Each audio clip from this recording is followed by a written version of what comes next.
20 years ago is that I'm ready to sell out if I can find anybody to buy.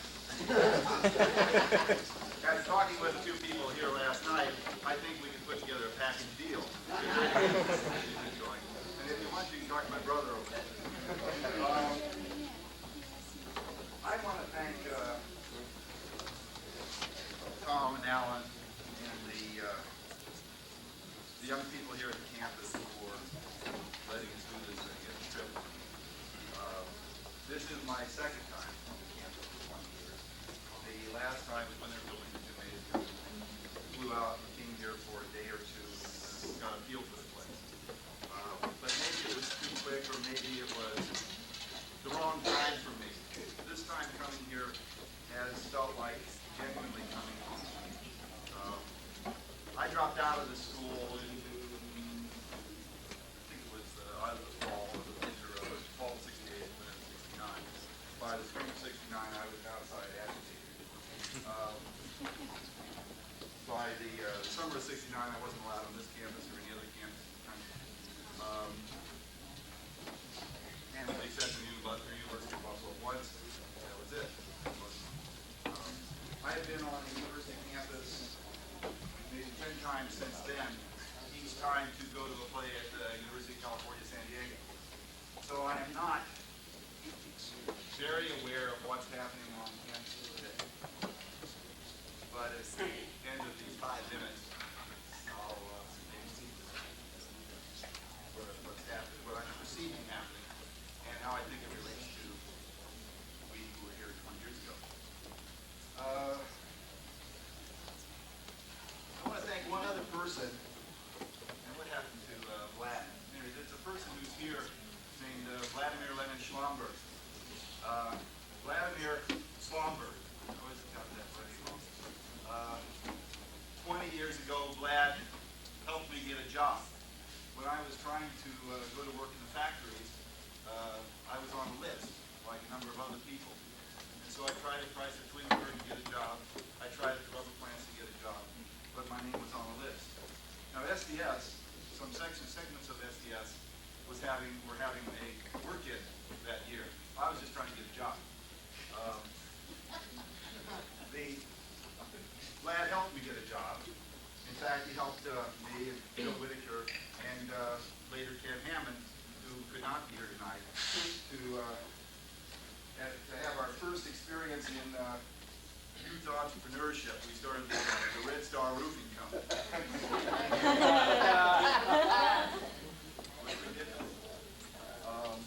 The Red Star Roofing Company isn't the only Red Star that's a part of our past. These plates up here that my brother somehow magically has saved for 20 years came off the Red Star 1 press, which was here at Kent. When we first got it, it was in pieces. Some folks had been putting out poetry on it, I think, for some time, and for whatever reason it broke and didn't get fixed. We managed to fix it. I became the printer on it, the primary printer. I was taught to print by Terry Robbins in some of his first trips down here. Actually, I went up to Cleveland to run their press and to get a sense of how to do this job. This press traveled with us. It has a little history of its own. By the spring of 69, we were defending, some of us, the folks that called themselves Rid 2, were defending this from Lebanon. We had armed, that's right, we had armed the location where this was so that we could protect it. Now, that's the beginning of what I want to talk about in terms of the kind of craziness we were into. I was a sculpture major here. But I think Howie, given the patina he has put on the movement and the things that happened, probably should have been the artist. I would like to be funny. It's not a strength of mine. I think it would be nice to be funny. And it was my intention as I walked up here to be so. But I think that a lot of things went down during that time that are important for us to talk about, and it doesn't serve us well to cover them over, to gloss them over as a historic, heroic movement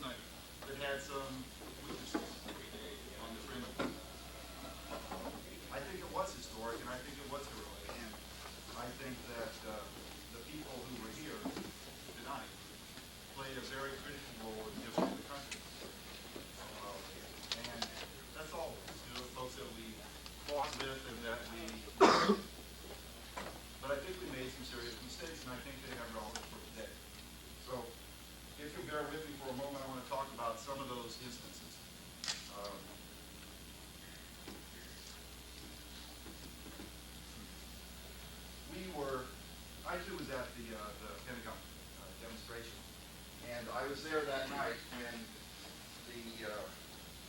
when the marshals attacked the protesters. I was struck by a fascinating thing. One thing that Howard didn't mention was that it was not the soldiers. The place to bring the soldiers. The soldiers did not attack us at all. In fact, my memory was not really very strong. There was at least one soldier who left the lines during the day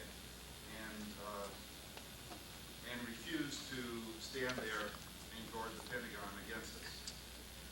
The soldiers weren't very different from us. It was a replication of some of those scenes we've seen in pictures where the young women are putting flowers into the rifles, crossing the bayonets. For me, it was my first action of that sort. It was remarkably dramatic. And at night, I'd never seen anything like it. I haven't seen anything like it since. It was, the young people were out in front of the Pentagon. There was the line of the soldiers here, and it was all backlit like a Hollywood set. It was magnificent with all the soldiers across. And it was a rush for me. And then when the marshals started attacking people, I thought it was horrible. I thought it was frightening. But it was so wonderfully romantic for me that I couldn't wait to get home and tell everybody what happened. And I didn't get my head bashed in. For whatever reason, I was either not in the line of fire or I moved quickly. The truth is, if I remember now, I could see what was coming down, and I kind of moved to the edge, not to want to be out in the front. It had never been a goal of mine to get my head bashed in. To my mind, it should never be a goal of leftists to get their heads bashed in. I was struck by that photo that we showed with my head hardly getting bashed in. That's the music and space building. And I was talking last night with Mark Rudd down at the, where the bar is downtown? Venice. Bar, thank you. My memory is not that good. I think Mark and I were talking at the Venice bar.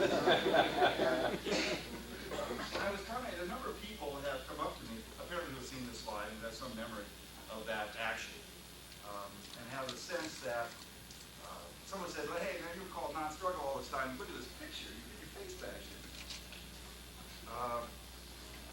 What I said to him was that, the truth is, at that moment, when we clashed with the jocks, these guys, by the way, I played football with years earlier, we had lost. That wasn't victory to clash with people who are ourselves.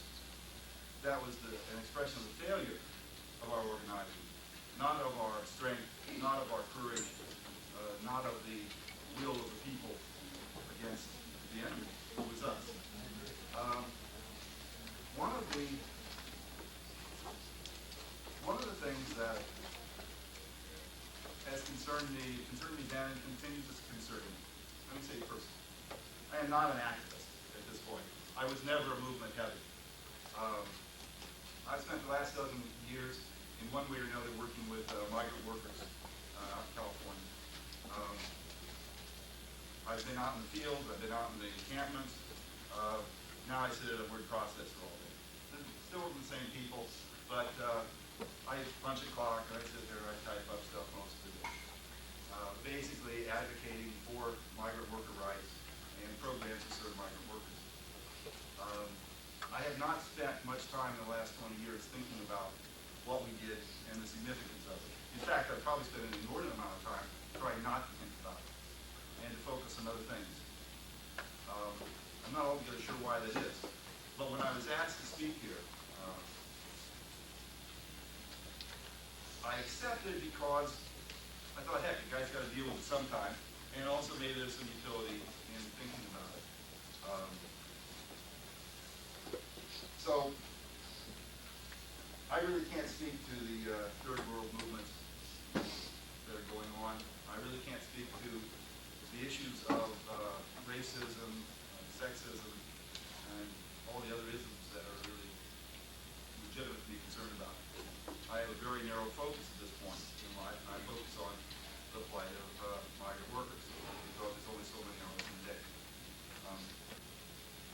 the things that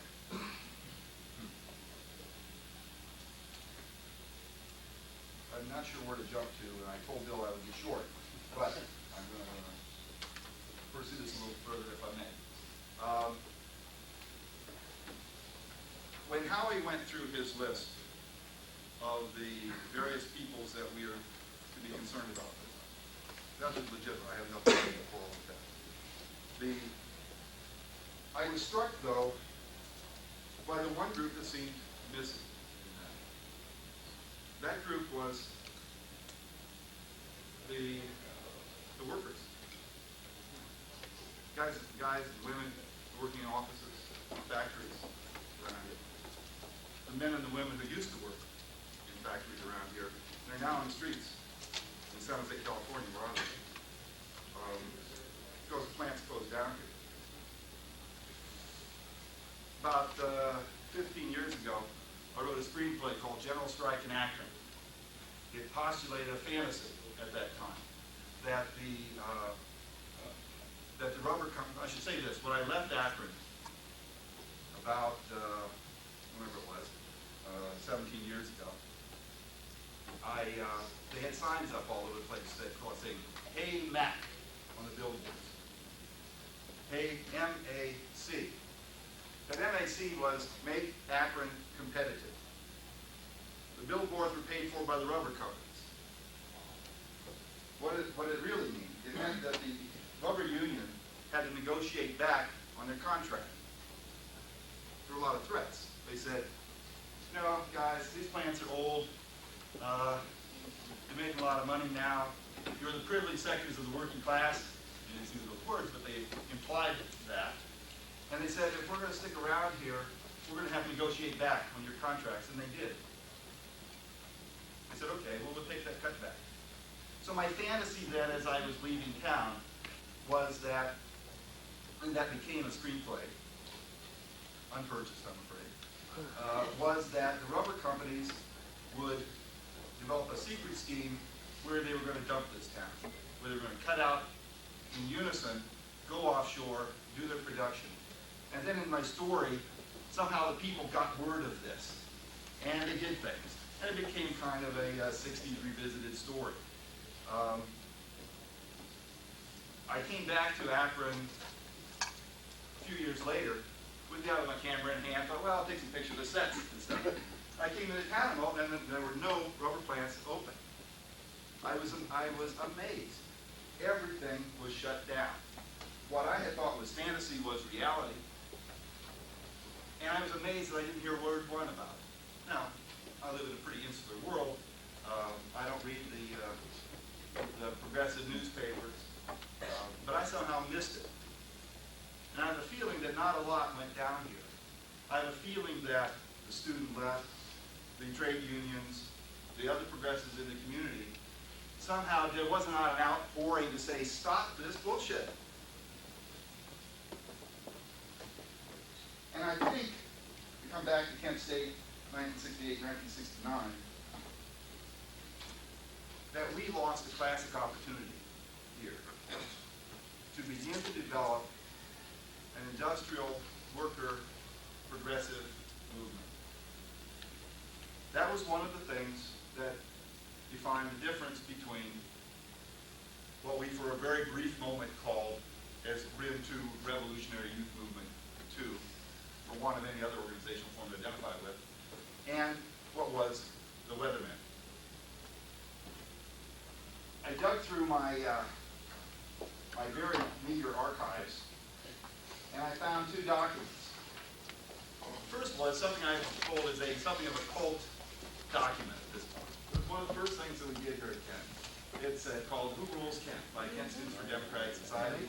15 cents. It was a bargain. I think we must have sold 25 of them, and I think Tom Love probably bought 10 of them. Thank you, Tom. If anyone can dig it up, it's a wonderful piece. It was put together largely by Ken Hammond. I wish you were here. And Marilyn Davis. Who was at the time his wife. think there's a copy of that, Jim, in the archives. Terrific. Look it up. It's great. I have 10. 15,000.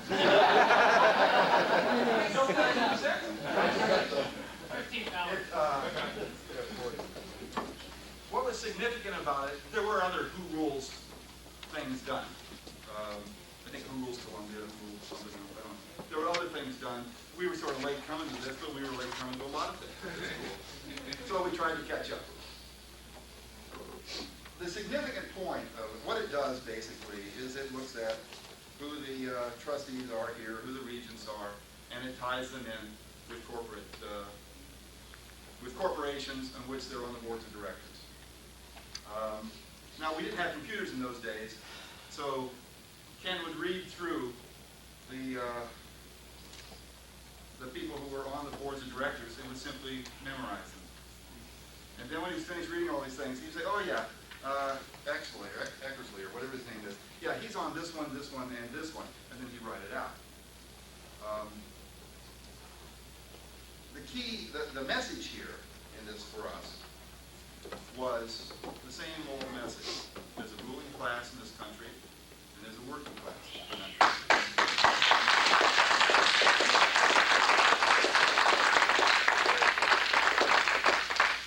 And that the interests of the ruling class and the working class are not the same, will never be the same, can never be the same, and that we need to understand that and act on that basis. We started out here, I was asked earlier today by Tom Grace, whether I thought that Marxism, Leninism, or ideology hurt the movement. I said I thought that idiotism maybe hurt the movement. I must also say this, that it's true, I marched around. I said I was a revolutionary Marxist-Leninist, but I was really a Leninist Schlombergish, or Schlombergish. It was a different Lenin, I'm serious.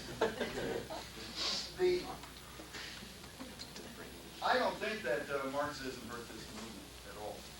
I think perhaps Leninism, whatever that meant, may have hurt us. I don't think that I knew what it meant. I did do some reading later because I thought, geez, maybe I ought to know what I was saying. What I learned is that Leninism probably was a very good and useful tool, a way of organizing things in Tsarist Russia. It probably wasn't all that useful for us today if we tried to apply it in any kind of strict sense. More importantly, I think people didn't know what the hell we were talking about, and we were not relating to them at all. Now, we tried, after the split up, I was at that convention, that last convention of SDS. It made sense to me. I didn't like those PL guys. I didn't know anything about them, but I didn't really like them. They looked really straight. Besides that, they went to Harvard. And we all drove our Volkswagens. They flew them in. So it didn't seem right to me that they should win the election. So when Bernardine said that we're going to march out of here, it made a lot of sense to me. I thought, and as looking at that scene, I thought that John Reed had written. There was light streaming in at this. It felt like the revolution. I think it was, first of all, I don't think we ever had a revolution. It was not a revolution in time. But I think it was the end of the revolution, unfortunately.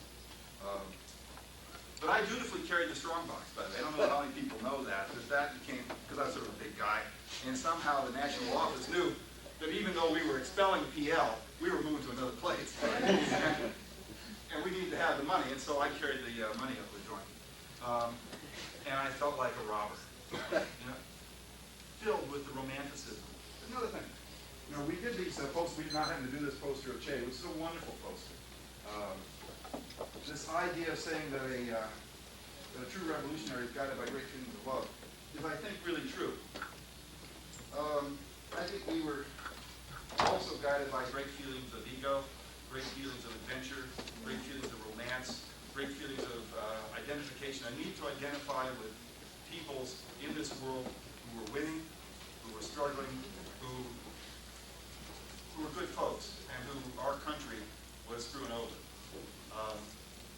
In the process, we lost an identification with ourselves. revolutionary class, and we were sitting in it. Again, I don't know about revolution, but it could have been done, it can be done, it could be done.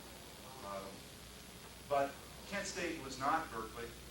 Kent State was not Columbia. It was not Harvard. It was not a ruling class university. We who sit in this room came from parents who worked in the shops, worked in the offices. My father was a meter reader. A bunch of people here, their fathers worked in factories or the docks, unions. Their mothers were office workers. That was mine. We went here instead of working in the factories, in the offices. We may not be the worst off of the working class, but we are the working class. We were the working class. And we said, screw you to ourselves. We didn't want to talk to ourselves. Instead, and I'm not just saying this about the Weathermen, I think it's true for the rest of us. There was this sense that there was something wrong with who we were. So we didn't go to our natural constituents, who's our family, who's our real brothers and sisters, not our metaphoric brothers and sisters all over the world. We didn't even go to our own brothers and sisters, and parents and cousins, and people we played ball with and grew up with. We said, screw you all. We were going to identify with people we never even met.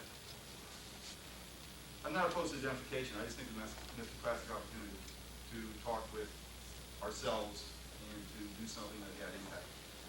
We did do, I think the last leaflet that we at RIM 2 did was a leaflet that we did in support of the strike at the Akron General Hospital.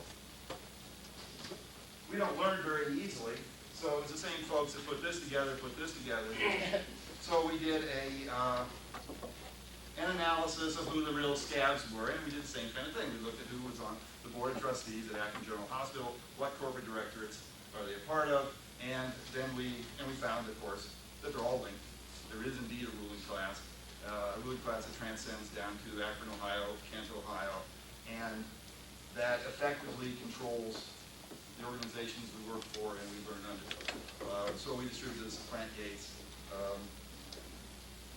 We distributed many report and print up. They lost the strike, not because or in spite of us, they simply lost the strike, and they went back to work. And since then, most of us have gone on to other things in our lives. Let me say one last thing.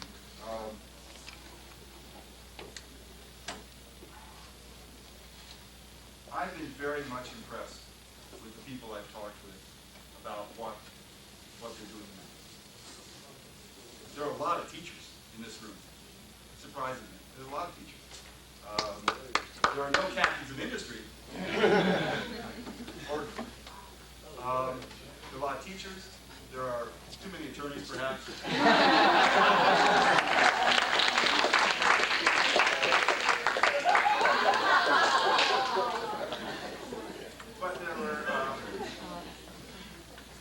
But people are doing good work.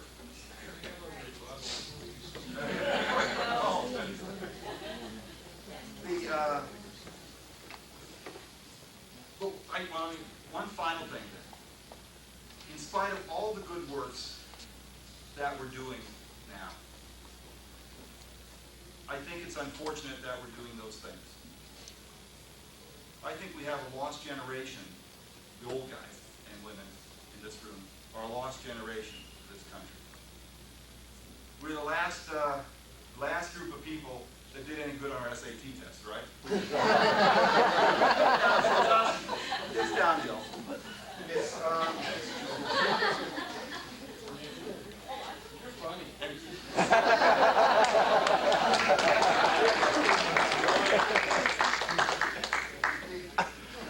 I told Bill Whitaker last night, repeatedly, that my advice to the young people of today was going to be, get married, get a house while you can, and live in the suburbs, raise your kids. And I suggested you be careful with And he that. said, be careful.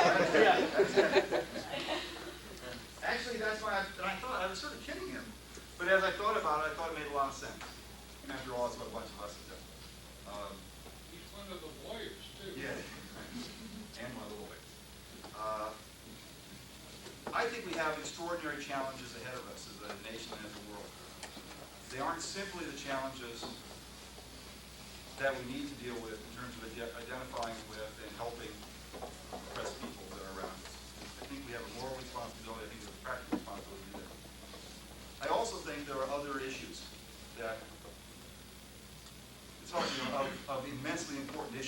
hard to say what's more important than another, at least of importance that needs to be done. I think we have to really work at preventing nuclear war.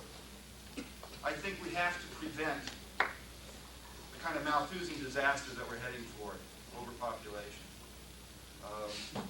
Overpopulation, under-resources. I think we have to really look at the kind of ecological disasters that may have already gone beyond the point of no return. And the only way to do that is to use our best resources we have to attack those issues. And I don't mean attack them from the position of working for corporate America or for working for the man. But we need a well-educated population. We probably don't need any more lawyers or social workers or social do-gooders. I think we need a generation of people who work hard, who study in the schools, who have a class consciousness, who understand that the people who are running the game are not going to save us. Those people are going to take our jobs and they're going to throw them away. They've internationalized their capital. They don't give a shit whether that production is done here in Akron or whether it's done in Tokyo, because they're getting their piece of the action anyway. But I care whether it happens in Tokyo. And I care about whether they're wasting our resources, whether they're manipulating us. But the issues are so complex that we can't do it as a bunch of generalists. So I say, hey, you know, if you like your math, become a commie engineer, or become a progressive engineer, or become whatever that is. But become it. And you gotta go with what drives you, with where you feel passionate about it. I say don't drop that thing, as many of us did. I mean, there's a reason why we're elementary school teachers and we're these other things, and maybe not the things that we started out in this school. And that's because those are the jobs that were left to us.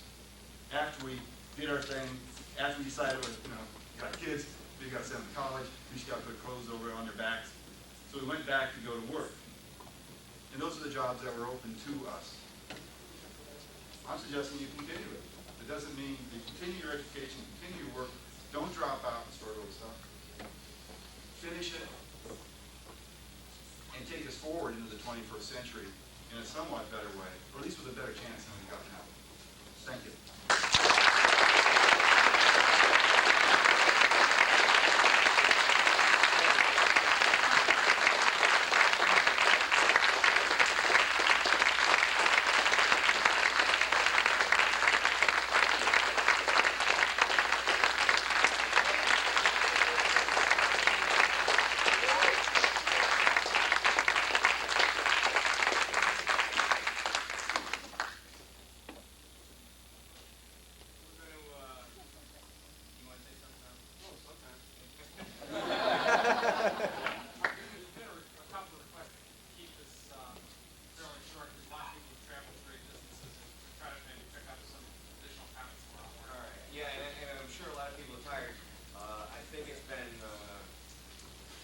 Start.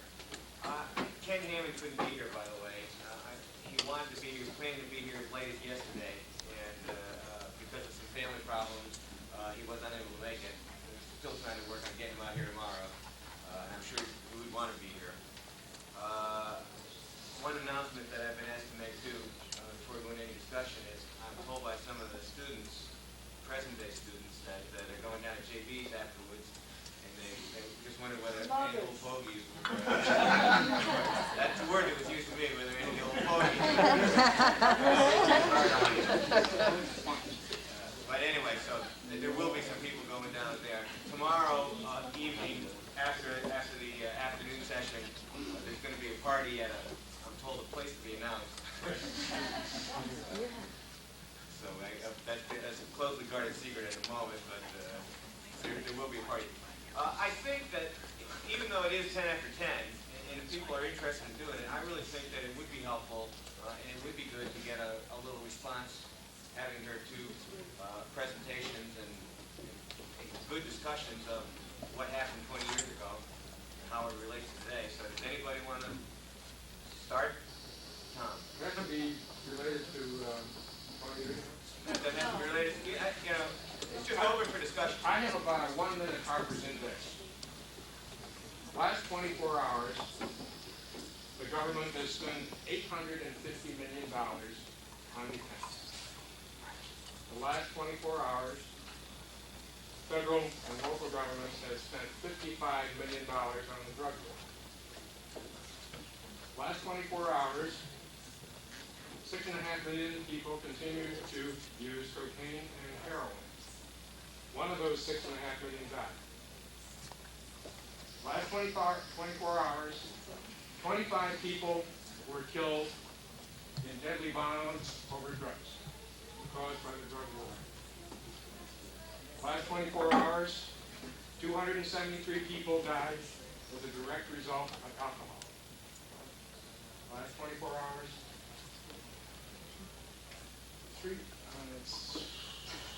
850 people died of tobacco. Still, the Congress wonders how to cut the deficit, and the American tobacco companies continue their high-tech advertising campaigns in Africa, Asia, and Latin America to get the teenage cigarette market. That's my Harper's Index for the last day.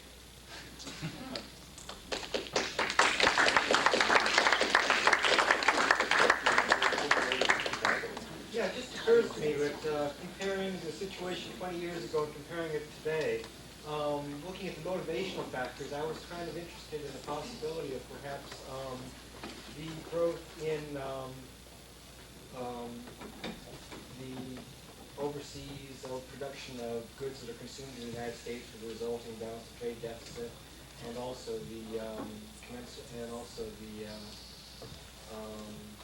contemporaneous breaking of the unions, with the resulting growth in structural employment and also in service sector jobs that are basically minimum wage, would leave a possibility where there would be some sort of an opportunity maybe to organize by using lists of unemployed workers from various unions to sort of perhaps maybe coalesce a large group of people with serious economic disadvantages into a group that could perhaps be mobilized into effecting some sort of change, even perhaps as radical as, say, a general strike.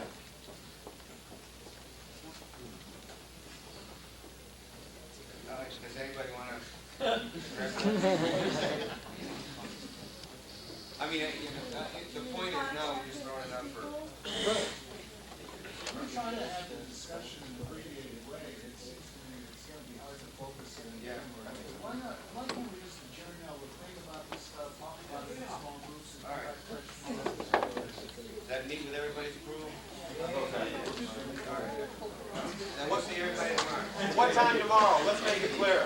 Wait a minute, Billy, before you go.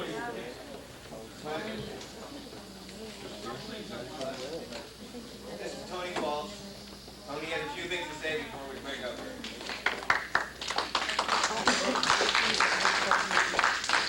Before you break up, Speak loudly. before you break up, there are two things I like to, a couple things I like to say about what the last 20 years in the 60s and the 70s and the 80s and all that is, and that's about heroes. It's about people who were there in the 60s and started out in the early 60s in 63, 64, 65, who started out even earlier than in the 50s, but most vocally and most publicly in the 60s and the 70s. And that is the kind of people who, when we saw the slideshow and all of that, and we recognized that a lot of names that I, had not remembered in 20 years. Rick Erickson, Ruth Gibson, that lawyer over there. Is that what my brother Powers said a moment ago about we were floating, we were banging off of walls, we were doing crazy things, we were just making decisions left and right about all kinds of things that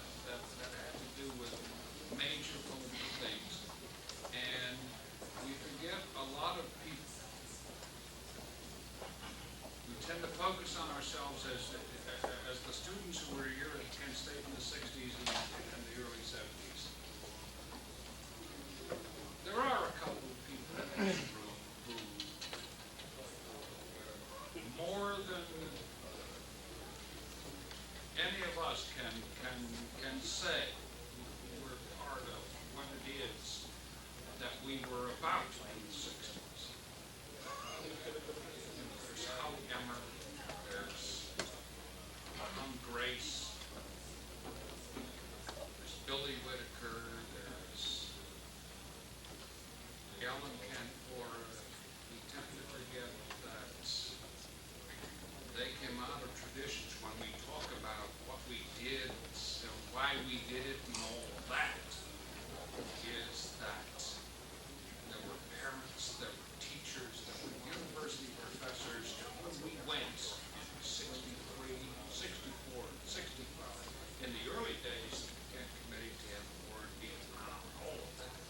The guys who are in wheelchairs in the back of this room, people who were in all of those various places, the deans and all of that.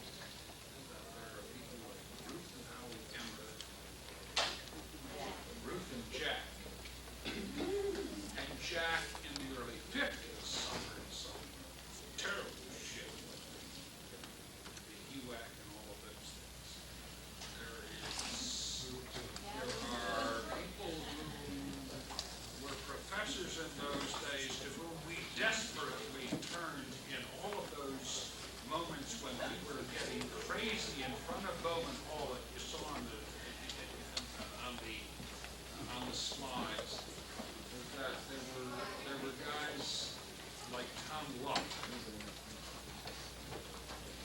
who gave us time and money and all of those things that make what we did as students a very special thing, and that helped get what became SDS in Penn State something so incredibly extraordinary. And I just want to say to Jack and to Ruth Emmer and to her brother Sid and to Tom Locke, stand up and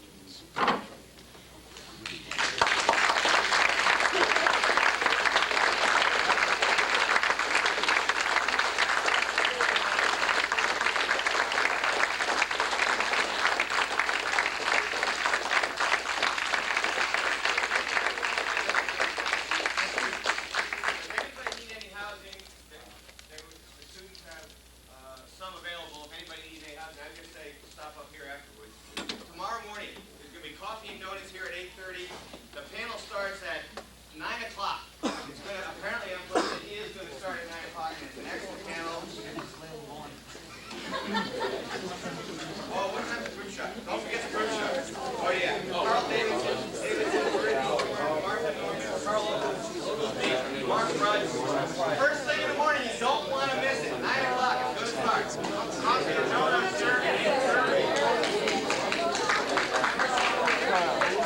Yeah. Oh yeah, what are we gonna do, man? JB's, right? Oh, okay. JB's. All right. JB's up. I may wind up having to meet. I'm still trying to get through my phone call. I've got to get up with her and it's driving me nuts. Then you gotta get up at night.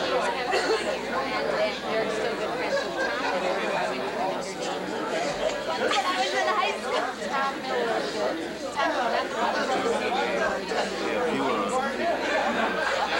You don't have a telephone. I'll show you. How did you get that way? Okay, actually, you can move on. But I mean, you grew up in Milwaukee. And I'll pan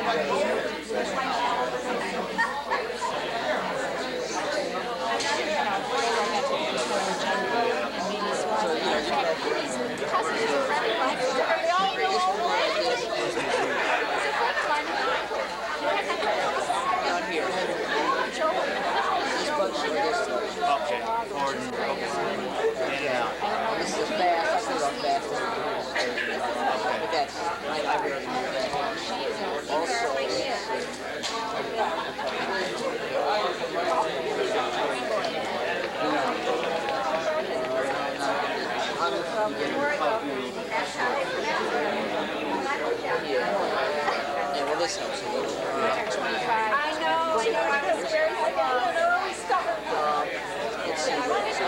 course,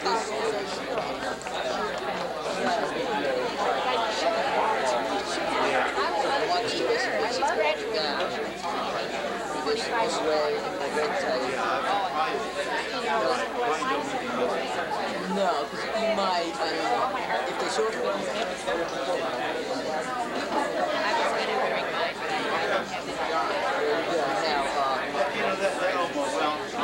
Okay, pause. Be careful. This is the pause button. Okay. Put it on.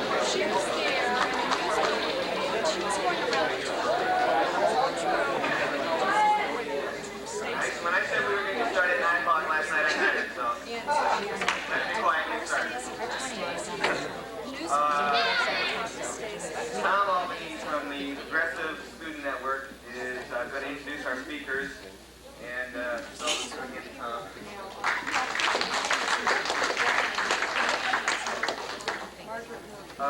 Let me just briefly announce the changes we made to the agenda today. Well, obviously we're starting an hour late.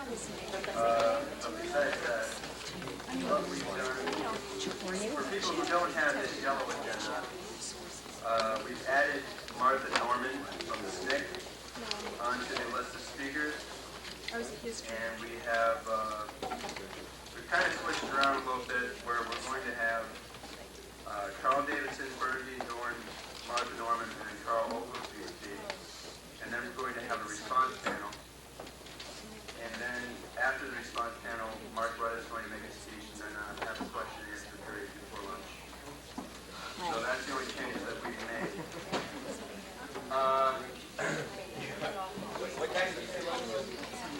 But our first speaker today is Carl Davidson.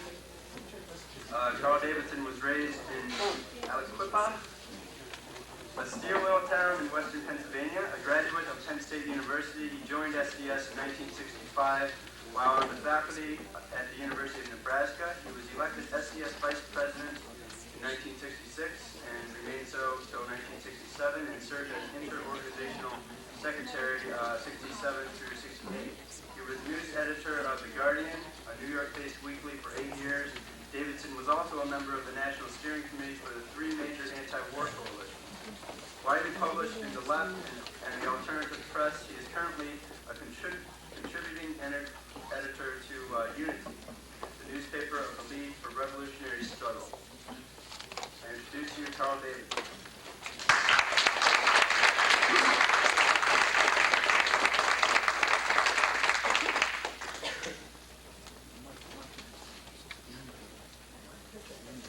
Thanks for the introduction.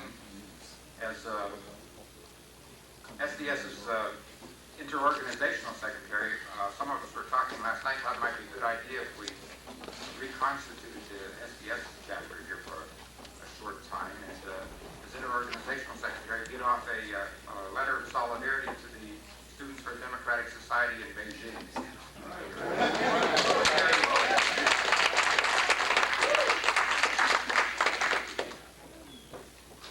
Some of you may recognize from my accent, I grew up not too far from here in the hill country, in Milltown, western Pennsylvania, and Aliquippa, not too far from the western border. The time I grew up and went to high school was in the late 1950s. Times were gray, sullen, silent. Being a teenager in the Eisenhower years was a lot different than what most young people confront today. As a group, the young kids I grew up with were bright, but we were alienated and rebellious. A lot of us were into wearing gang jackets, and I guess we were what you would call greasers today. We liked Hank Williams songs and country and western music. But the first record I ever bought was Heartbreak Hotel by Elvis Presley on a 78 RPM. What was happening was a big cultural change. A lot of us trying to figure out who we were and what was happening. James Dean had just been killed. He put out a movie called Rebel Without a Cause, which I remember sitting through about 11 times in the State Theater in downtown Alpha, trying to the message he was putting across, which I understood emotionally and instinctively, was still trying to figure out just who we were.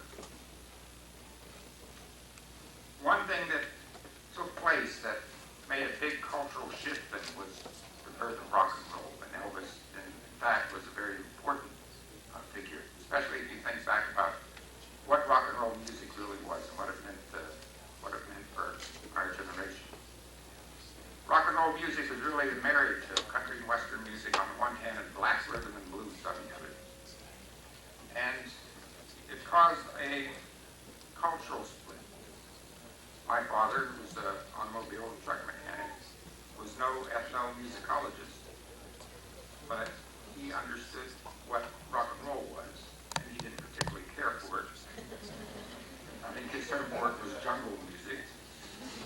But, and it caused the beginnings of a lot of grief and conflict and debates between him and me. And it wasn't just something that was particular to me, but was something that happened with a lot of young people at our time. What was happening was a cultural split that made up a generational revolt. We didn't know who we were or what we wanted, but we knew one thing, that we didn't want to continue the kind of hypocrisy in the middle class of the culture that America had back at that time. In 1961, I had the good luck to get to the university, and I went to Penn State. On the campus, we were also confronted with the contradiction. On one hand, if you were a freshman back then, as many of you probably remember, because I'm sure it was true here at Kent as well, ROTC was compulsory, along with your matric card and your freshman beanie that they passed out. We all got an Army uniform. On the other hand, the culture that I fell into, because of the beginnings in rock and roll, also because of the first book of poetry I was ever given to read was a book called Howl, another poem by Ellen Ginsberg. And one of the first novels I ever read was called On the Road by Jack Kerouac. We got into a lot of jazz music. I traveled around the country to different jazz concerts, to the Newport Jazz Coast Festival where they had a big ride. I think the most important thing about all of that is it was the beginning of an interracial cultural milieu.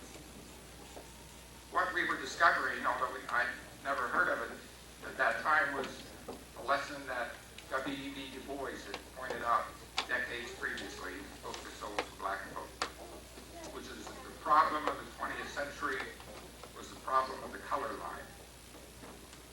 And what was happening with our generation, or was beginning to happen to it, is that we were crossing the color line in our culture, in our activities, in our friends, and it was beginning to break down. And it was the seeds of a generational revolt. So in 1960, when we saw 4 black students in Greensboro, North Carolina, put on their Sunday best, get their Bibles and their school books, and go to a Woolworth's lunch counter and order a cup of coffee, which in the context of that time was a revolutionary act, and it caused an explosion that many of us, because of the kinds of changes that we've been brought through culturally, took personally. We saw it as an affront to our friends, and we also saw it as an affront to the deepest democratic values of what we were all taught that America was supposed to represent. Lots of times when I give these talks, I say that I thought back then that we were the last generation that really believed in the democratic values. I don't know if I would make that point now because there's a new rebirth of democracy going on in the world. But it was certainly part of what attracted me to SDS, and it was certainly the values I was operating off of when we responded to the civil rights struggle. What was happening was this, to put it in a nutshell. The young blacks who decided to exercise the promise of American democracy posed the question of democracy not only for themselves, but they posed it for all of us. And by responding to that, We ignited a process that went on to transform a whole generation. Here's the inner tension that created us. Imagine those of us who responded to these sit-ins and the freedom rides and went south, went into Mississippi, did the voter registration. Imagine a generation of young students who had confronted the KKK, had stood up to violence and terror, had come to see a side of America that was the most open and blatant dictatorship of class and white supremacy. Imagine that, going through that, and then seeing friends hurt, jailed, even killed. And then you come back to campus, because not all of us went down there for a long time. Some for a few weeks, some for a few months, some for longer. But eventually many of us came back to the campus. When you come back to the campus and you want to raise money for your SNCC chapter that you had worked with in, say, Mississippi, the administration tells you you're not allowed to set up the literature table. Or that the women who had braved the KKK are told that they have to be back in their dorms by 11 during a weeknight. And that the Dean of Women will expel them if they violate. Also imagine the escalation of the war in Vietnam, and especially if you came from working class high schools like in Alabama or where many of you came from. You start to know people who were drafted, sent to Vietnam, hurt, even killed. And then you listen to Lyndon Johnson on the television telling you that the reason you're in Vietnam is to defend freedom and democracy. And then you say, wait a minute, but we know from our own experience that they don't even have freedom and democracy here in Mississippi. You knew it was a lie there. How could it be that they were telling the truth about Vietnam so far away? A number of people last night spoke a lot about the step-by-step growth of the anti-war movement both here at Kent and in the country as a whole. So I won't go into that too much because I know we're going to be pressed for time. But I think that one thing, there's a couple points that we should all keep in mind. One is that you cannot underestimate the importance of the war and its effect in understanding our generation and what happened. The bigger the protests, the greater the war effort. The more we marched, the more soldiers they sent to Vietnam. That's the way it's seen. And it had a driving effect in the radicalization of our thinking. We seem to be exhausting rapidly, one by one, the opportunities of democratic protest, petitioning, and so on. And it set up a dynamic that created what we call the move from protest to resistance. I remember my first anti-Vietnam demonstration, the big national one was April '65. There were 25,000 people, which we thought was tremendous. My first reaction was I thought the war was going to be over. When I got back to the state, I ran down and got the New York Times. I figured the next day, well, that was it. Little did I know. I want to make another point. I imagine most of you here remember what a cluster bomb is. But for those of you who don't, I'll tell you. And I think it's a symbol for a lot of what happened. A cluster bomb is a large bomb that's dropped and breaks up into little baby bombs or bomblets. It's an anti-personnel bomb that they used in Vietnam.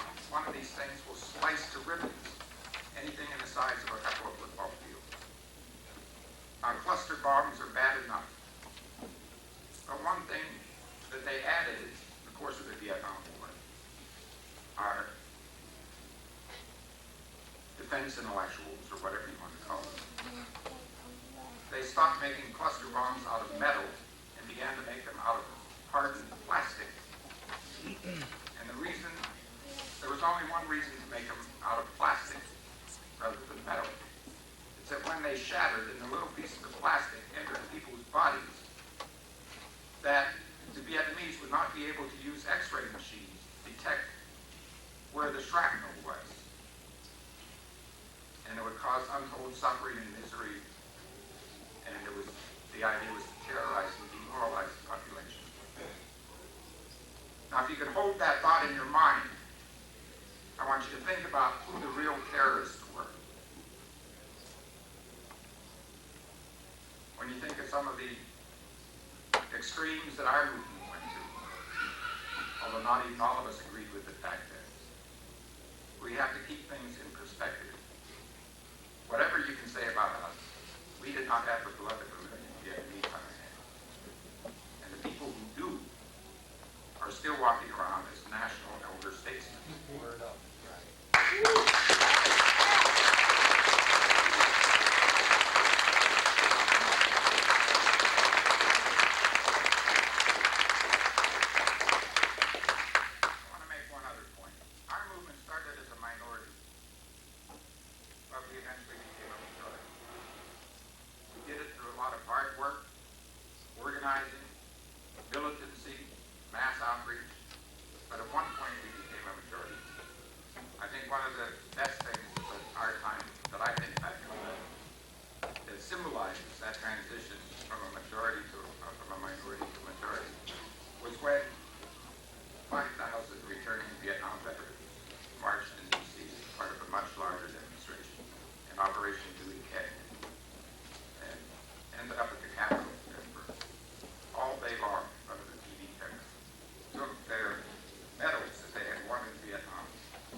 One topic that's coming up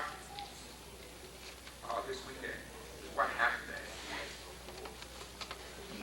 I think that it's fruitful to look at it, to try and understand it. I don't think it's fruitful to dwell on it forever, because some of these issues will never be settled. I think at a certain point you have to stop dwelling on the past and begin to look to the future. But to throw in my 2 cents worth,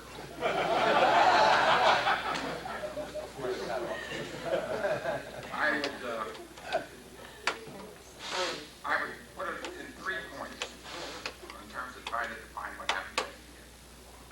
One is what was called, I would call or others of us actually would call the white blind spot. And that term also came from W.E.B. Du Bois, who said that there was a blind spot in the eyes of America that hindered it from being able to see reality. And that's when it tried to understand America through white eyes only. I think that that was part of the problem with those of us in SDS. The irony was this: while it was black students fighting in the South that gave the impetus and helped create our movement, when the black protests and revolt came home to the campuses, it also helped to divide our movement, because some of us were able to see only the part and not the whole. I remember we passed an anti-racism proposal at the SDS National Conference, and I went back to Penn State. I know at Penn State the chapter had a different line, but at Penn State I asked the chapter there what they were doing to implement anti-racism proposal. They said, well, they weren't paying any attention to it because there wasn't much of a problem of racism at Penn State because there were only a handful of blacks. So you could begin to see that was the white blind spot. I mean, they were one away from it once we did some polemics and came around. But that was part of the problem. People had that kind of orientation in their thinking. It came up in other ways. Once we began to fight for open admissions, democratize the process of admissions to the university, some of the students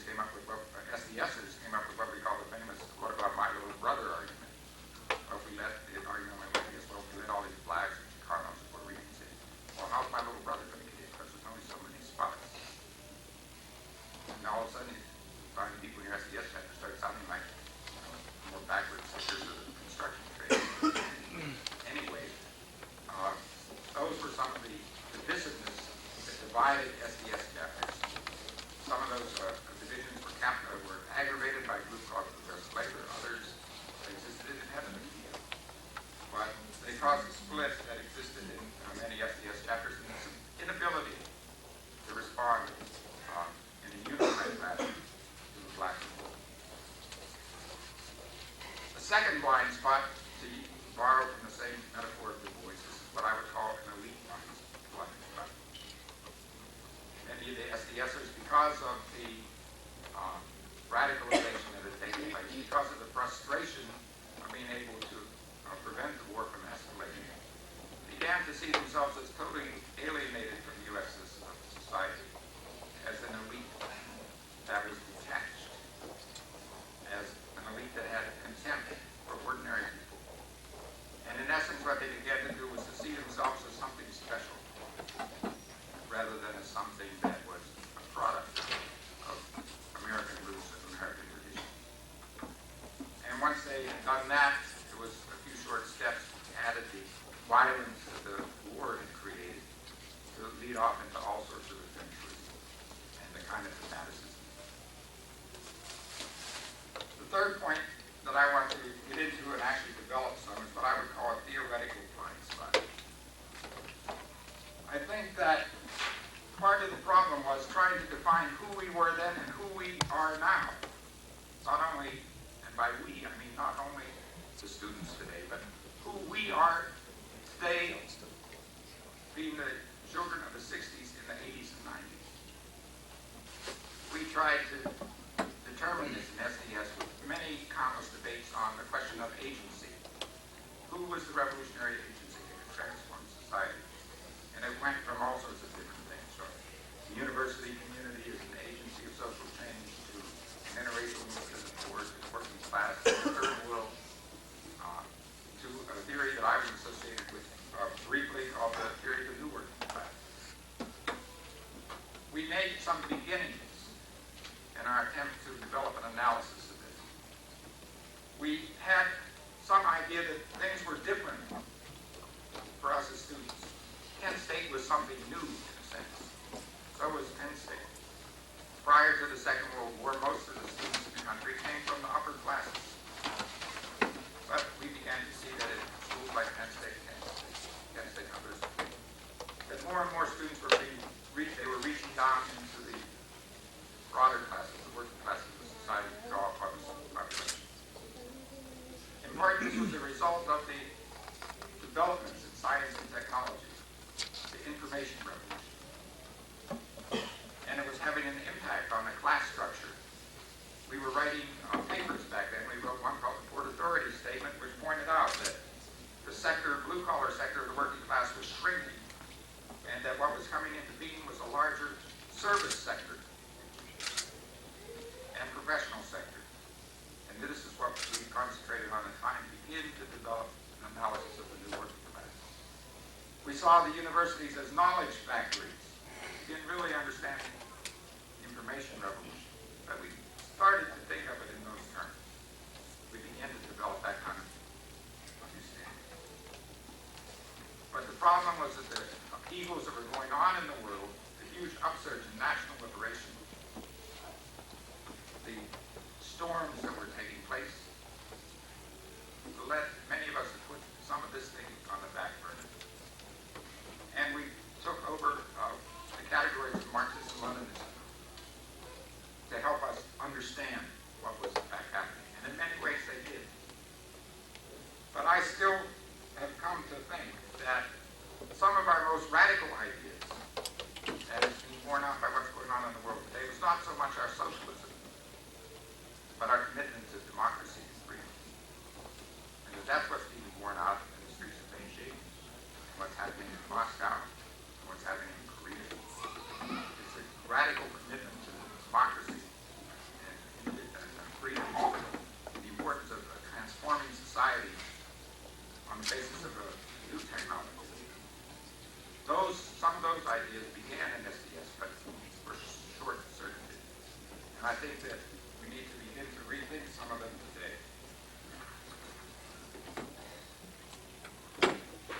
I'm saying that it's true that SDS was a product of the struggle against racism. It's true that SDS was a product of the fight against war. It's true that it was part of the problem of the question of democracy that was posed for everyone, beginning to the women's movement that took place in SDS as well, and reaching out to other nationalities and other forces in society. All those were true. But But I think we also need to look deeper. And that part of what SDS was a response to the revolution that was going on in the productive forces of society. What's called the information revolution. The post-industrial revolution, or whatever you want to call it. Because the truth that I've come to see is this. We were becoming radicalized at a time when one of the three most important inventions and revolutions in human history were taking place, the productive forces. The first was the invention of fire. The second was the invention of the printing press. The third was the silicon chip. And the implications of the invention of the silicon chip are transforming our lives and our society in much more rapid and faster ways than you can even imagine. And are the roots of why there's a fight around glasnost, democracy in China, and also the roots of some of the crises today in American society. We're entering a new age, and it's a world crisis all around us. It's not simply a crisis of capitalism. It's not simply a crisis of socialism. It's a crisis of industrial society, whether it's socialist or capitalist. We're confronted now with problems of ecology, the ozone holes being destroyed, with the rainforest being destroyed. One of the most outrageous, the rainforest is being destroyed in Central America so that we can have Wendy's and McDonald's. They destroy the rainforest to create beef. All of these so that feed cattle and then so we can have our cheap hamburgers. So when you destroy the rainforest of the world, you destroy the lungs of the world. And what we find out is that commodities no longer reflect their true cost. Because their true cost, part of the assumption of both capitalism and socialism, was that the cost was to think that the things from nature were free when they're not. All of these crises cannot be solved within the context of industrial society. That's the lesson that's being learned. And it's the technique and knowledge of the new way, of the era of the silicon chip, of the socialism of the 21st century, is the only one that can really solve these problems. And the agency that can help do that is part of who we were and who we are today. Marx, when he developed his theories, posited the working class as the revolutionary class because it represented the most advanced technique and most advanced productive forces and social organizations in its time, in the middle of the last century. What I'm saying is we should begin to do the same thing today and re-examine who is the working class and who is playing the most progressive, what sectors are playing the most progressive role. You try to analyze, say, the Jesse Jackson role. Engels once said that the one value of elections was that it was a measuring rod for the maturity of the working class. So, to take the Jesse Jackson vote as an indication of the white population. Jesse got votes from all sectors, but he had two blips. He had one little blip of support from displaced farmers, who I did some work with out in Nebraska, and some industrial centers in the Rust Belt, of distressed and displaced steel workers and auto workers and so on, among whites. But by far the largest blip of support came from our sector of the working class. The largest sector. So if that was a measure of who was taking the most, which sector of the working class was actually taking the leading role, the idea of Jesse representing the most advanced possibility that was out there.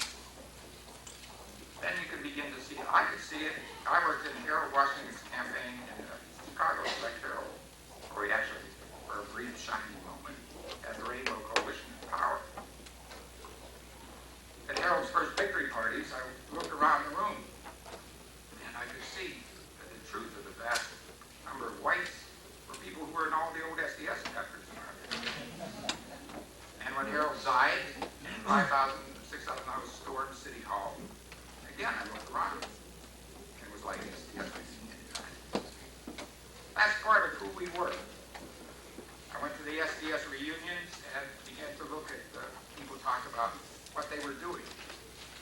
people were doing a lot of different things. But for the most part, they were not doing the things that the media likes to say that most of us are doing. They were just selling out to Wall Street or whatever. Most people had the kinds of jobs where they were still making their values explicit. Maybe in not as ostentatious ways as during the 60s, but we're still there. So what I'm saying is that part of our task is, again, understanding who we were and who were our friends and who are our enemies. How to unite with the vast majority, but how to keep the audacity that led us in this process of changing society to begin with. Our vision remains clear and steady. We want a society without classes, class distinctions. We want a life without backbreaking, dehumanizing toil and scarcity. We want a world where no people puts their heads higher than anyone else's or bows down to anyone else. For those of the younger generation or the next generation that are here, you might ask, well, I'm just a student. What can I do? Well, actually, you can do quite a bit. Don't worry about apathy. The 50s generation I was part of wrote the book on apathy. What we came to discover was that apathy was an unconscious recognition of powerlessness. And it was like support for Nixon. Apathy was a mile wide and an inch deep. And it evaporates and change very quickly. I want to make one other point. One thing that always comes up in meetings like this, and especially here at Kent, where people were killed, paid with their lives. Some younger people worry about making mistakes. Don't worry so much about mistakes. Most of your mistakes you can go back and correct. I made plenty of mistakes, and if I had certain things to do over again, I would do them differently. But fundamentally, I have no regrets. Right.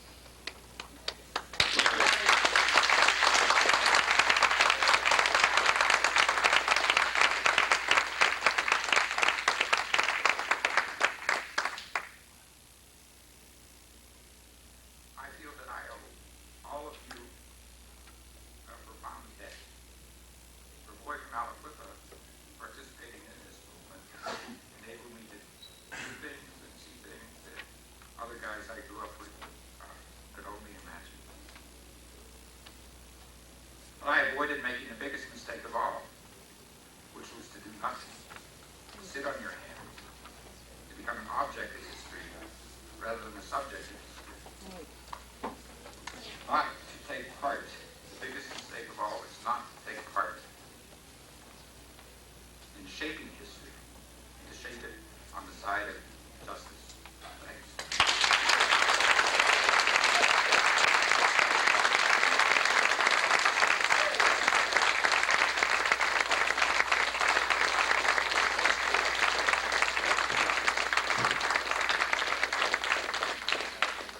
Very much. I have three quick announcements. Well, I guess they're kind of long because we're going to switch our mic here. First of all, anybody who wants more coffee, we have a whole other top full of it. So, also, we had some requests earlier this morning. I didn't mention it earlier that if you would like to smoke, please go in the reception area. Some people are allergic and we have to be considerate of everybody.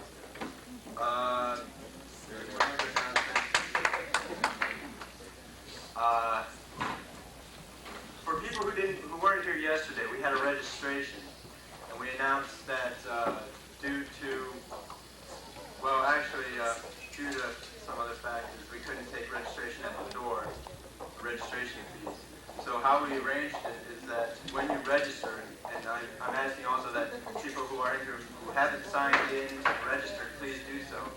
But when you register, we are selling buttons, and I believe we have some pamphlets. Instead of having a $15 registration fee, it's $15 per button. What a bargain. But We're really in debt with this program. I think we're still about $300 in debt, and we really appreciate a helping hand. And, if anybody hasn't registered, you can do so now while we're changing our mic, if you would like. It's free for KSU students, but $5 for students from elsewhere. I think. It's the donation. Donation. $5 donation. Donation.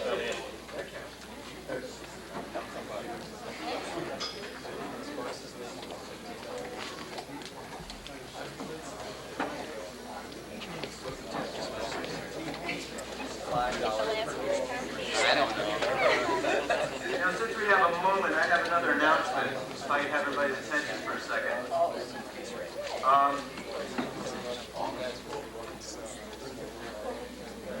If I could have everybody's attention for one moment. This morning, Operation Rescue out of Akron is attempting to shut down the Akron Surge Center. It's an abortion clinic at Route 8 and East Market. For the first time in this area, they are being met by organized resistance from the pro-choice community.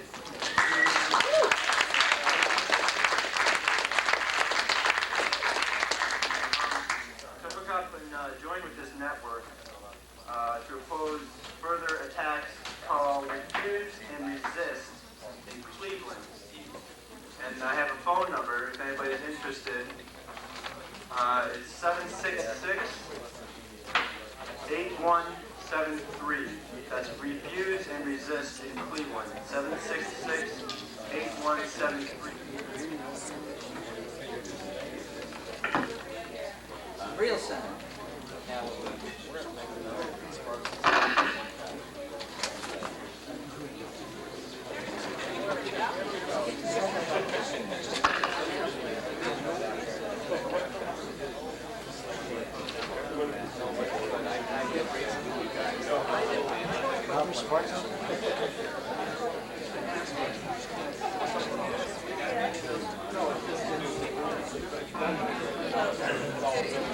What, please?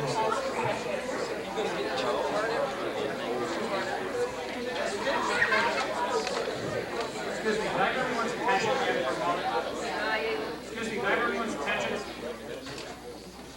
When we break for lunch, which will probably be a little later than what's indicated on the yellow schedule program, if you don't have one of these, by all means, please take advantage of our break here to step out in the next room and get one. We're going to be taking... My apologies, here it comes. We're going to be taking a group photo of everyone who's in the Kent SDS chapter. So if you could just plan to meet in the next room, in the front of the room, before going down to lunch. It will only take about 10 minutes. So I really ask everyone who's in the chapter to cooperate with it. It's my sense that this may never happen again, so it's kind of a unique opportunity to do so, and I'd ask everyone to cooperate with it. Thank you.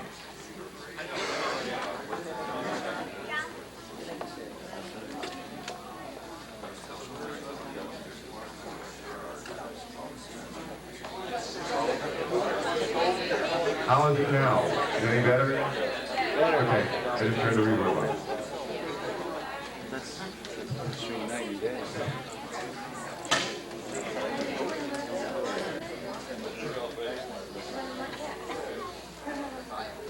Hello, test 1, 2, 3.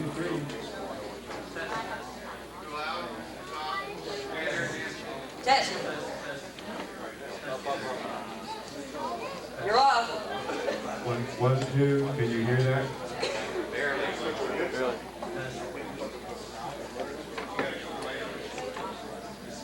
Sounds like a Woodstock mic check if I ever heard it. Baby gravy. Test. Doesn't it?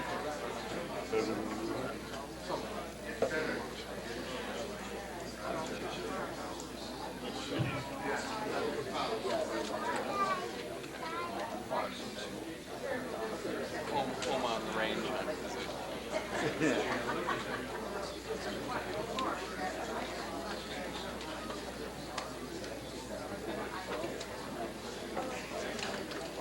That's right, doing kazooes.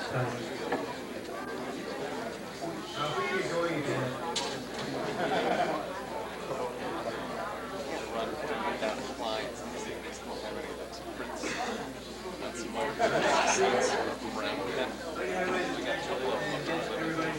logo. being here.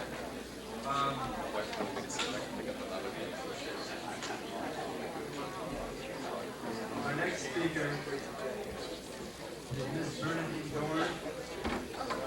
Bernadine attended Miami University in Ohio for a year in 1960 before transferring to the University of Chicago, where she obtained undergraduate and jurisprudence degrees. She was active in the National Lawyers Guild before she joined SDS. She was elected SDS Interorganizational Secretary in 1968 and 69, the first and only woman to hold that position. Speak into the mic. Dorn spoke at Kent State in May of 1969 and was one of the principal leaders of the Revolutionary Youth Movement faction at the final SDS convention in June 1969. Today she performs child advocacy, legal work in her hometown of Chicago, Illinois, while raising 3 sons, ages 12, 9, and 8. Miss Bernadine Dorn. Give him hell, Bernadine.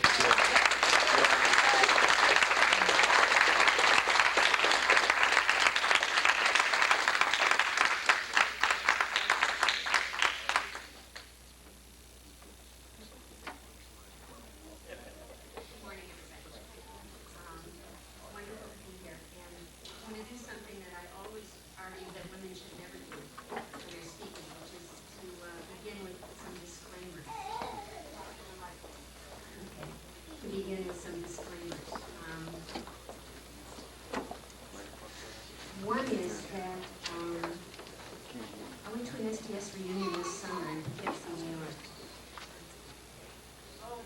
York. Louder. Yeah, so we can see you.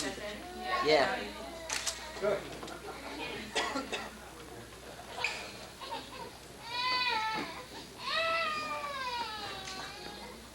The SDS reunion this summer in Poughkeepsie was a terrifically emotional and healing experience, and exciting and challenging experience for a couple of reasons. One was we had, and maybe you all here were seeing each other, some of you for the first time in a long time, had this feeling. I had this overwhelming wave of feeling that I had forgotten how funny everybody was, how much I love, had enormous feelings of love for people, and how much this was the group of people that I wanted to figure out the world with. And that notion of an intentional community that we created, a group who chose each other to figure out the world, was a very powerful experience. Connected to that was something that has made me very uncomfortable here and makes me uncomfortable standing here speaking. There was a women's workshop at the SDS reunion. It was scheduled, as it always used to be, you'll remember, as one of many workshops that you could choose from. All the women went to it, so there were 106 women sitting in a circle on the lawn. And we started talking, and we went all day virtually, because going around the room took that long. And we heard things from each other that we had never heard from people we worked with very closely for years at a time. And I don't know what the forum is here, but I wish that we could take nighttime now, lunchtime, this afternoon or something. It's a beautiful day out, and when we could sit and talk here. I think otherwise we're replicating very much a smoke-filled room with the people who are comfortable doing public speaking, which is almost all men usually doing the speaking. And I don't want to feel like I can't represent women, and I don't, and I can't speak that part of the truth. So I'd like to make this to the women here and to the organizers here as a serious proposal that we somehow do that.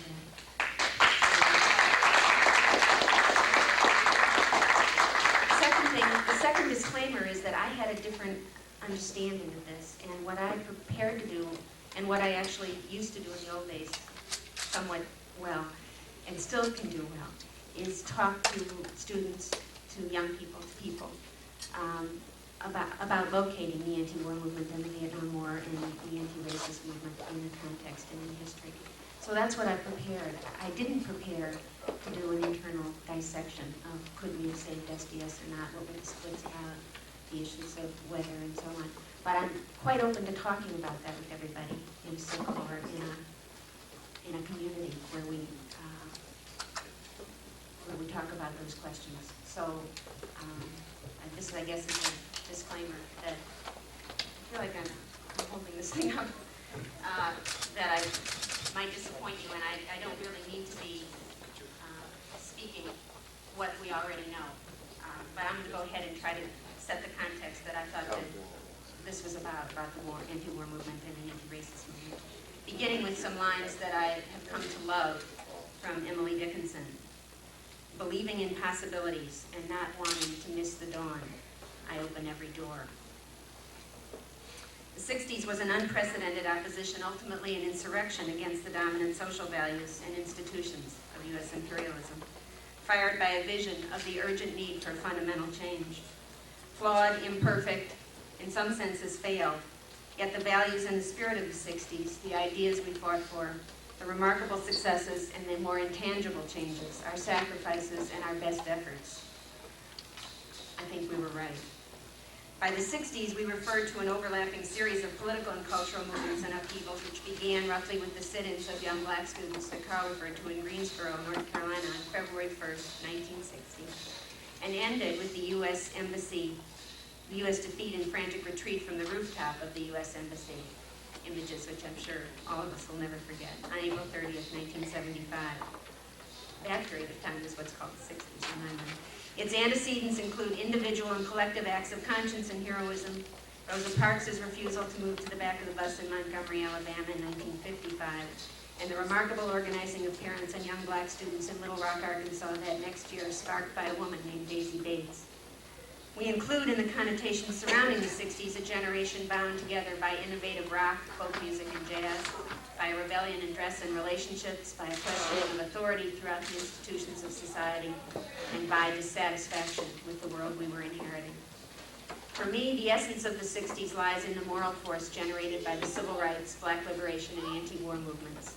From that torrent of unease, unrest, were to develop the women's movement, the gay and lesbian movements, the ecology movement, the Puerto Rican independence resurgence, the struggle for Native American sovereignty, struggles for the rights of the disabled, the elderly, veterans, and a renewed and ultimately significant anti-nuclear and peace movement. We were authentic movements, creating knowledge, telling and hearing stories of our own and others' lived lives.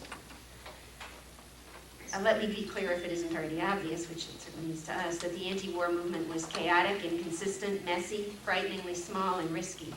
We carried with us all the values of the dominant culture: arrogance, individualism, sexism, and racism.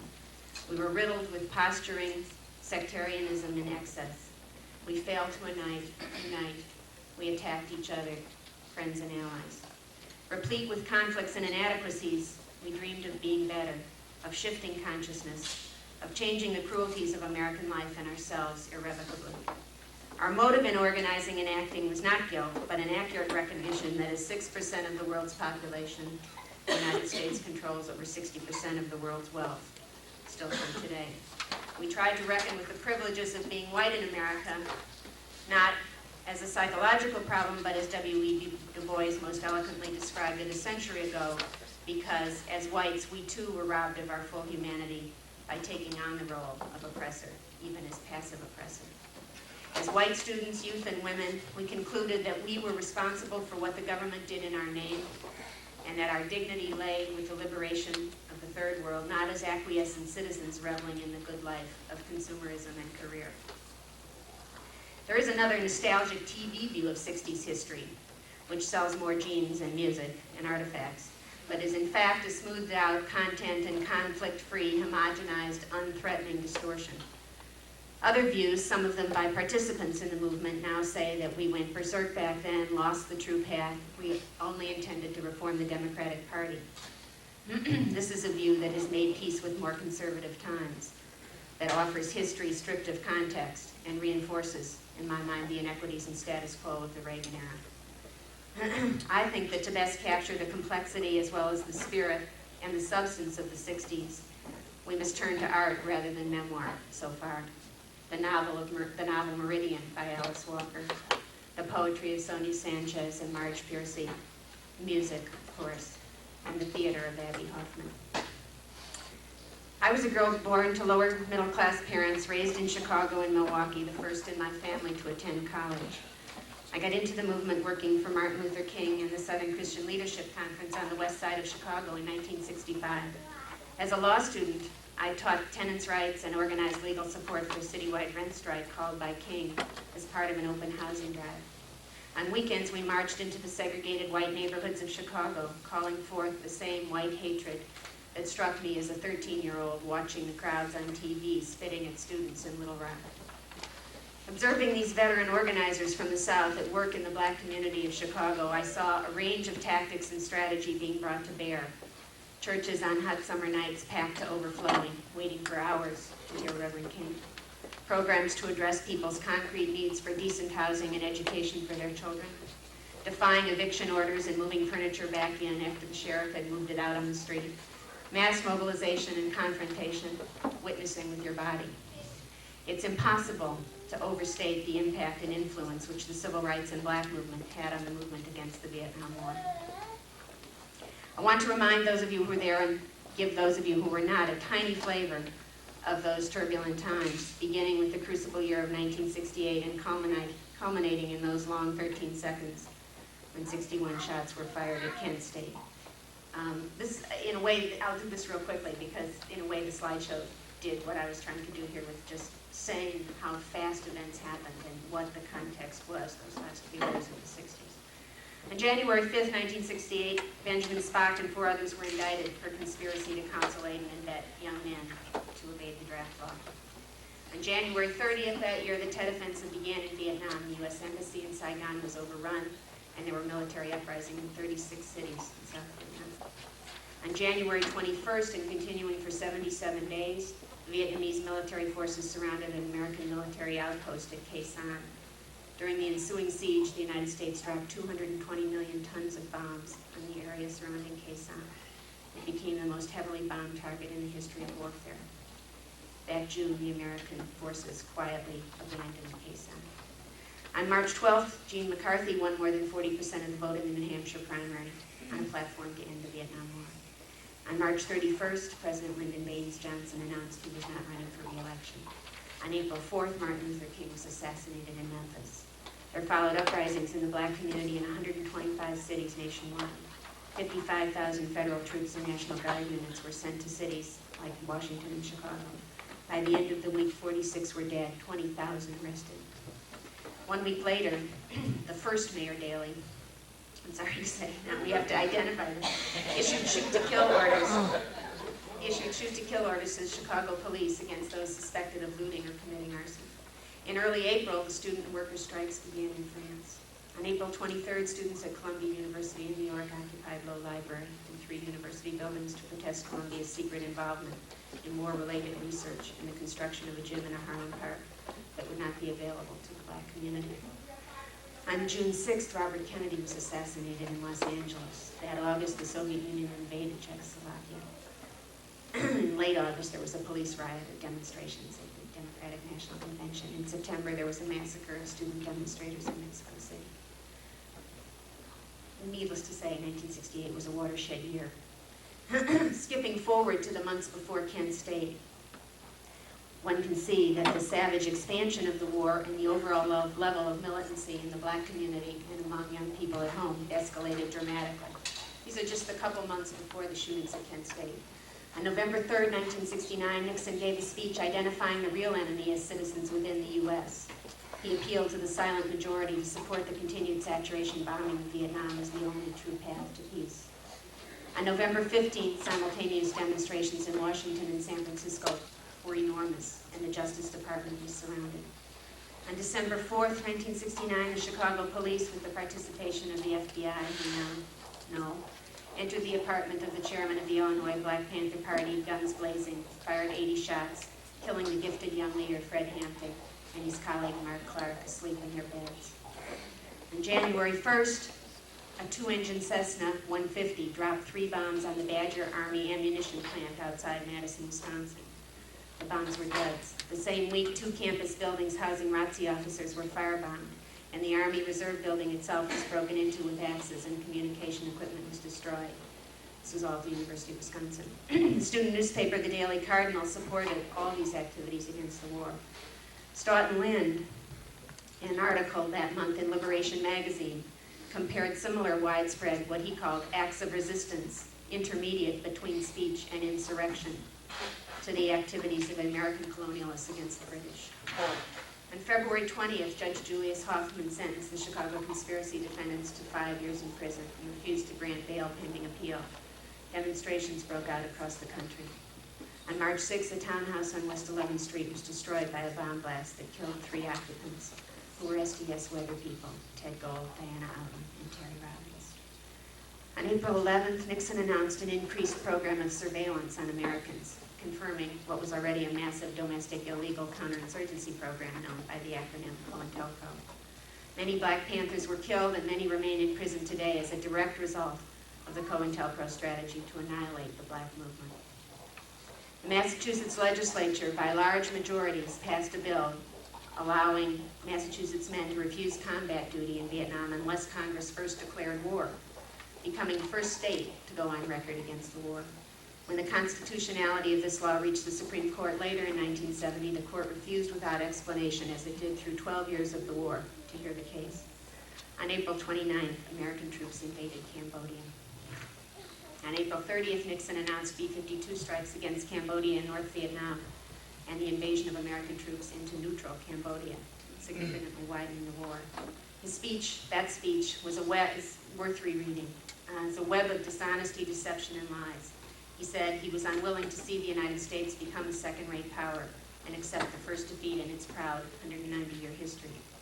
If and when the chips are down, he said, the world's most powerful nation acts like a pitiful, helpless giant.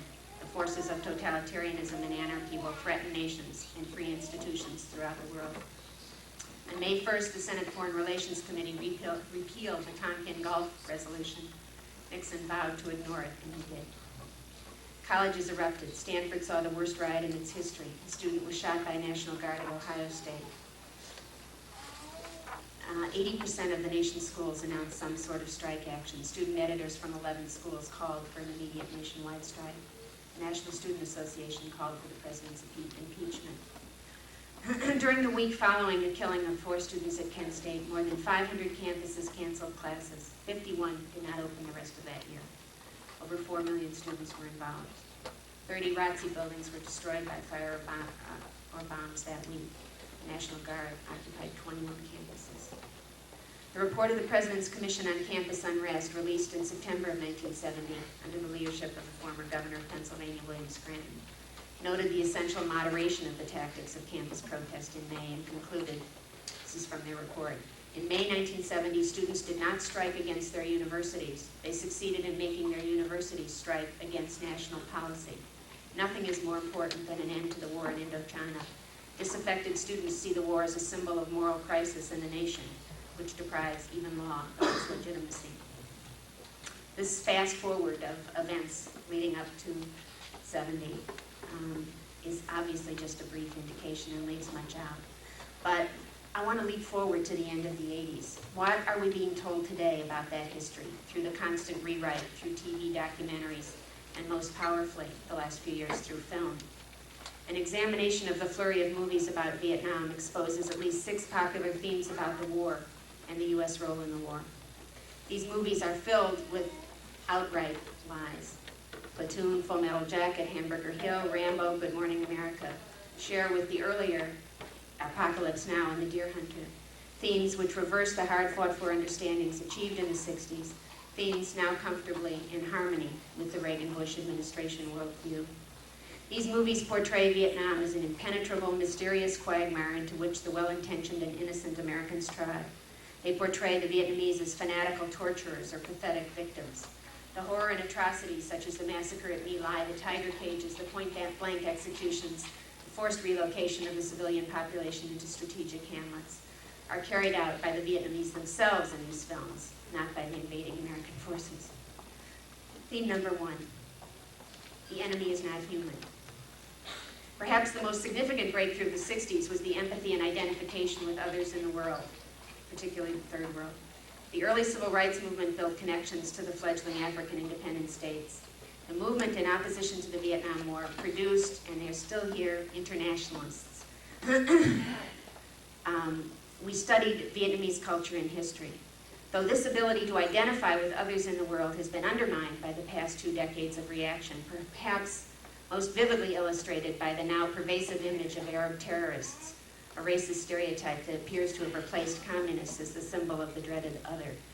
Yet the effect of the efforts to put a human face on the enemy, our efforts to put a human face on the enemy, to reject distancing, was a major triumph of the anti-war movement. The quintessential statement by General Westmoreland that the Vietnamese do not suffer over their dead because Asians do not value human life as we do, stands as a clear, undisguised justification for war and conquest.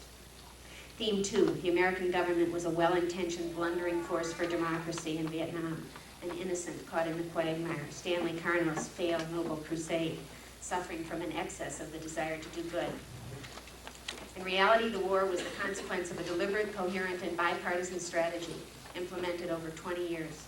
Should there be any doubt, the publication of 43 volumes of the Pentagon Papers made it abundantly clear that an explicit, consistent, and two-party foreign policy guided the decisions made about the Vietnam War, as they guide world and economic policy today. Theme 3, American GIs found only senseless violence in Vietnam, the heart of darkness theme. In fact, large numbers of soldiers came to oppose the war for a wide variety of reasons and struggled mightily with the dilemma of what they were sent to do and what their values told them. Cast adrift upon their return by the very government that sent them to war, seen as an embarrassing reminder of U.S. failure as the war dragged on, these soldiers became a decisive force opposing the war. GIs in numbers perhaps unique in the history of modern warfare, in fact, assumed responsibility for what they experienced, made sense of their situation, and acted in large numbers on the basis of what they concluded about an unjust war. Theme 4. Black soldiers were peripheral to the Vietnam War. Can I get water? Thanks. Black soldiers were comical, soulful sidekicks to the real heroes in the war. An amazingly pervasive theme in these movies. In fact, both at home and in Vietnam, the logic of racism in a war waged against an Asian nation was understood first and most starkly by the black movement. Muhammad Ali sacrificed his career at its height by refusing induction when his application for conscientious objector status was denied. Sammy Young, a returned Navy veteran, engaged in registering 40 black voters at a Macon County courthouse, was murdered attempting to use a white restroom in Tuskegee on January 3rd, 1966. Sammy Young's murder led to the decision of SNCC, the Student Nonviolent Coordinating Committee, to issue a statement in opposition to the war in Vietnam. King's assassination followed his own troubled conclusion that he must speak out in opposition to the war, despite the urging of many not to mix the issues of civil rights in the Vietnam War. Yet it was this very connecting of issues by the black movement that had the greatest impact by explaining to people the interrelatedness and making sense of the world. Theme number 5, women did not understand the war, which is, after all, a men's issue. Women were in the forefront of opposing the war, supporting draft and military resistance, developing an analysis of the consequences of military occupation on women in a subjected country, probing the interrelationship of male subjugation of women and male patriarchal imperialist subjugation of colonial nations. Women participated in all aspects of opposition, and in our activities, women discovered, as women in the abolitionist movement realized a century before, that the barriers of male supremacy and the denial of our full humanity within the movement, as well as without, required separate as well as united paths. Women challenged hierarchical relationships, verbal dogmas, politics, and the separation of the personal and the political. Theme 6, the military was not allowed to win in Vietnam. This is perhaps the most popular Reagan-era notion of Vietnam, that the war was lost because the military was shackled, prevented from winning by bleeding hearts, peace creeps, and the media liberals. A variant of this theme is that the U.S. won militarily but lost politically in Vietnam. This is a fairy tale version of history. The U.S., with the world's most powerful military machine, unleashed one of the most destructive and murderous attacks on the civilian population in history against a peasant society with a limited means of defense. The military employed virtually every major military strategy considered in Vietnam except nuclear weapons. The U.S. was defeated in every military campaign, all of which were executed with impunity. No funds requested for the Vietnam War were ever denied the military by Congress until after the signing of the peace treaty in 1973. Speaking for all of us.